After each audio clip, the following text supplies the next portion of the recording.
మనము ప్రపంచవ్యాప్తంగా జనవరి 1న new year జరుపుకుంటాం. కానీ మన తెలుగు సంప్రదాయం ప్రకారం ఉగాది నూతన సంవత్సరం.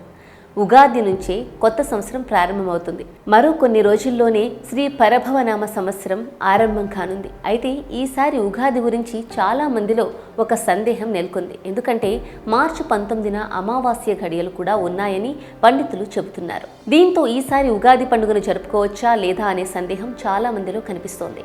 ఈ విషయంపై పండితులు ఏమంటున్నారంటే అమావాస్య ఘడియలు ఉన్నాయని భయపడాల్సిన అవసరం అస్సలు లేదని స్పష్టంగా చెబుతున్నారు. ప్రతి సంవత్సరం లాగే చైత్ర శుక్ల పాడ్యమి రోజుని ఉగాది పండుగను ఆనందంగా జరుపుకోవచ్చు అని తెలిపారు. ఈ ఏడాది మార్చి 19న ఉదయం 6:52 చైత్ర శుక్ల పాడ్యమి ప్రారంభమవుతుంది.